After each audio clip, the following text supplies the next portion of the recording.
as we're gearing up for the new season, you just had the showcase Mm. for the mocks.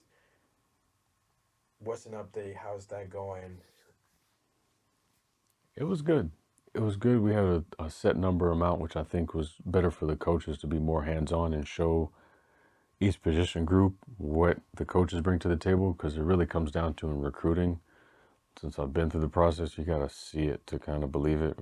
When you're a young kid, you have to see it. And you can talk all day, but until you really get to hear it from the coaches, you get to experience the workouts, those are things that kind of get your mind to say, look, I can see myself being here, picture myself in the jersey, picture myself playing the games, picture myself, getting coached by these coaches. And I think that's the best thing about the showcase. And I really emphasize to guys, and I want to continue to get this message out there, is that there's a place for you to go.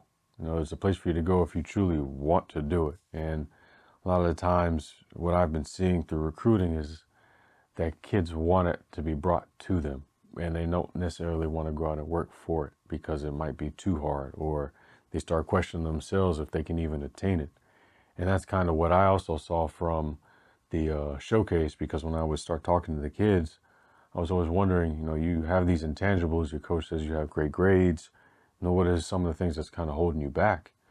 And most of the time they would just tell me it was the circumstance or the situation, whether it was they weren't coached properly or they weren't on the best of the team where they could exemplify their skills. If a team was losing and they're getting beat, a team 49-7, how are you really going to stand out, as far as guys? And, I started explaining to them what are some of the ways they could stick out. They didn't know that. And once I started explaining that to them, they had a confidence that kind of rose up in them to know that if these guys are for me and these guys are teaching me these things that help raise my self-esteem up to see myself as a valuable player to where I can go to the next level, I want to come here.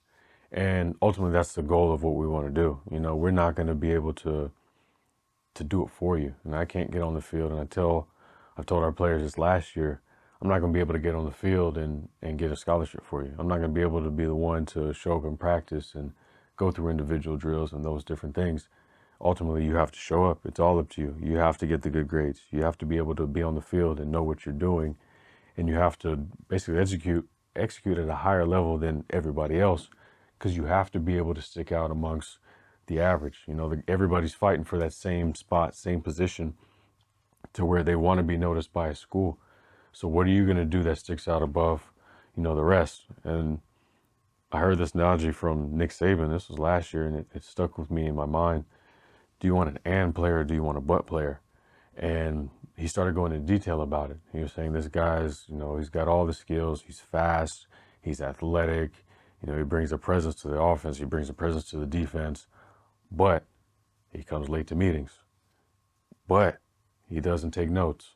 Those are the things that attribute to a but player who has all this potential, but it doesn't amount to what it needs to be on the field, or it hurts the team.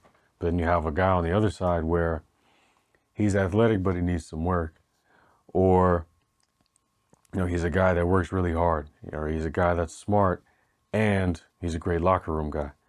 And he's great in the community. Those are the difference. A coach will always take a guy that's average but has those qualities over a guy that's but and potential. And the more I started seeing that, the more I started going after those guys, because those are the ones that really want it. Those are the ones that want that opportunity to hone in their skills and get better and be coached by people that have done it before. And I think the experience that we bring to the table, not only myself, but the other coaches that we have that's on coaching staff, they bring an element to basically the landscape that's not around here in this area, which I think is key, because it doesn't matter if it's a 4-star, 5-star guy that goes to a big university.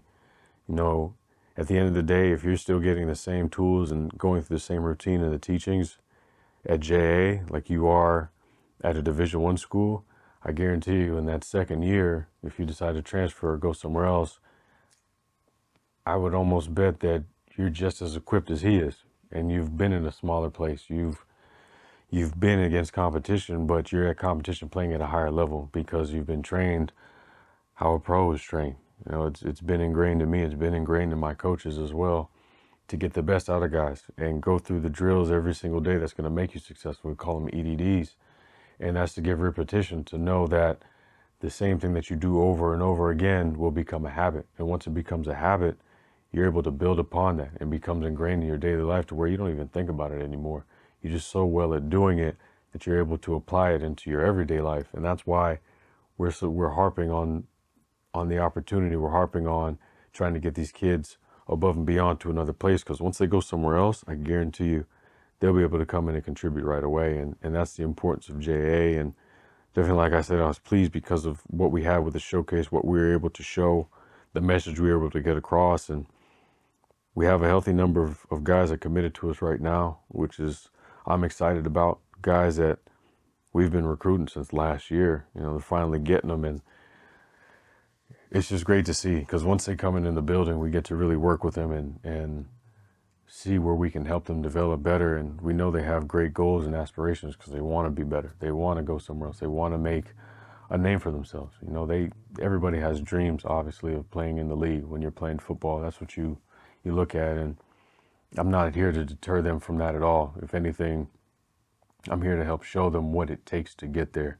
Because if you show them what it takes, then they'll obviously know, because everybody just looks at the end picture of it and don't know the entire process. Football is work. It's unlike any other job, really, I think, ever. It's really one that requires a lot of physical skill, but also a stronger mental, because it's the same for everybody. So you really got to know if you're equipped to do it. At least you come here and get experience by people that know what they're doing to show you what it takes. And once you know what it takes, you'll have the confidence to really go on that journey on your own and go somewhere else and at least have the confidence knowing that wherever you go, you'll be able to compete. And that was the best thing, I think, of JAA and the message we're trying to get across. And the future's bright, man. We've changed everything, from the look of it, how it feels, just the standard. We want to make sure that when you see it, when you see us, we hold our players, we hold our coaches, even the community holds us to a high standard, because that's what we're about. That's what I'm about. And that's what I want our coaches to be about. That's what I want our players to be about. When they leave from here, they're representing the team. And I don't want them to go out there doing something stupid, not only thinking about themselves. I want them to think about the consequences of their actions. And very pleased, overall, just pleased with everything that we've accomplished in such a short amount of time. Is there anything particular about that day that stands out to you that you liked, or it could have been from the players, from the coaches aspect? Is there anything that just stood out to you that you said,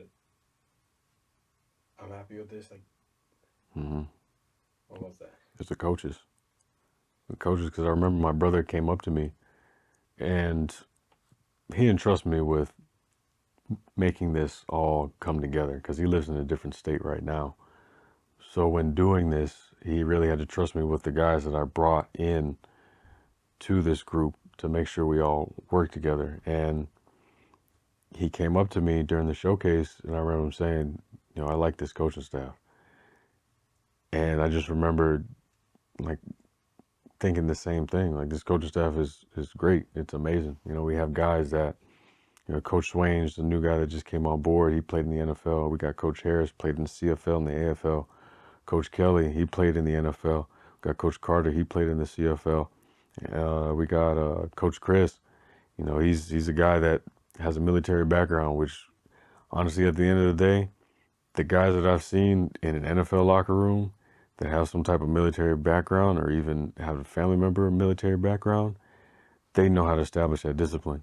And for him to be a part with us too, it's a little unique, but he's a guy that helps us out. He's able to help us with whatever we need. And then we also have Coach Charles as well too, who's a close family friend of mine. I've known his family since I've been a kid, and he's also a guy that can talk about experiences, because he's very wise, and he's somebody I trust when it comes to special teams department, because they have to be able to see basically almost what I see.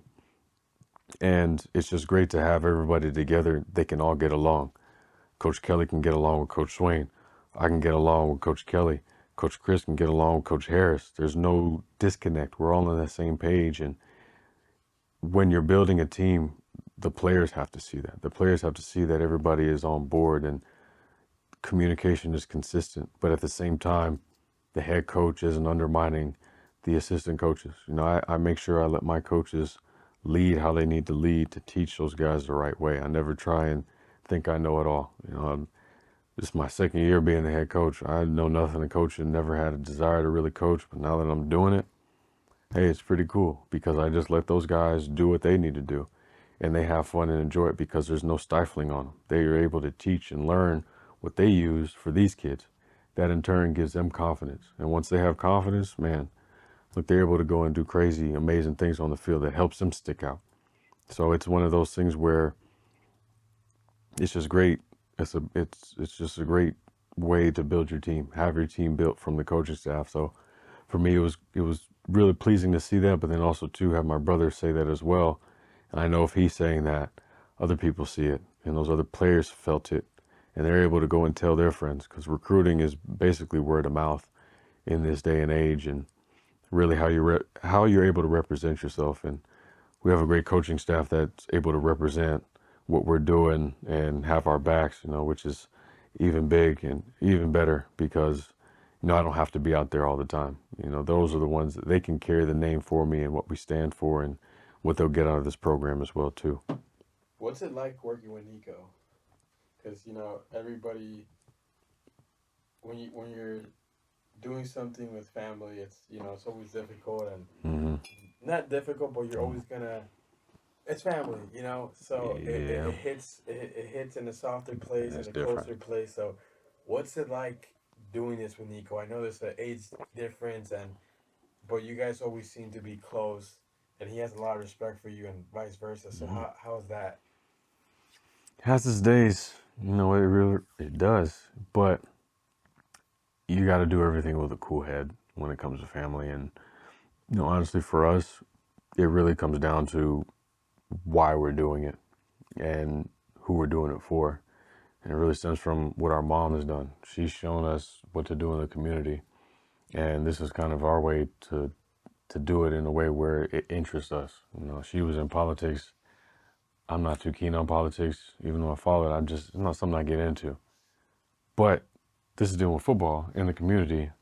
I can do that all day. And it's just the fact that my brother as well too, he's able to get involved because on the school side, his mind's he knows what he's doing with his school stuff and basketball. So it's been able to come together, and him trusting me just with the experience, what I've attained, and me trusting him with the experience that he has on the business side, we've just been able to bring it together and been able to bounce ideas off each other. Some things work, some things don't. We have conversations where we think, all right, this is going to go in the right direction.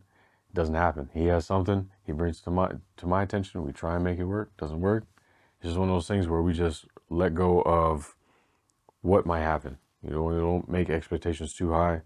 We know what our goals are. We have them high, but we're not in a rush to do this whole thing. And I think if I was in a rush or he was in a rush, we'd start doing selfish stuff. And we don't do that at all. We make sure everything is out on the table as far as what we need to do to make it right and not cut corners. That's all. Because there's been days where I'm just like, man, look, you got to see it my way, Necho. And then there's days Necho's like, no, you got to see it my way. And then finally we just sit back and think, all right, let me see what your perspective is. So I'll start speaking to him on what I think he's trying to tell me. And then he'll correct me based on if I'm right or not, and vice versa. And that's how it's been able to help us out, is that open line of communication of making sure it's all on the table, not putting our interests first, but putting what this stands for and the reason behind it first before anything else is the reason why it's just been working and working with him and I. I appreciate y'all watching Conversation with Carroll again. I'm always open to telling you these stories now. I'm getting more and more laid back and comfortable with it, which I think is great. But the more I talk to you, the more I start hearing myself and lessons that are inside, again, of the lessons. So if you got something out of this, apply it to your daily life, send it to a friend that might need help with it. I'm out.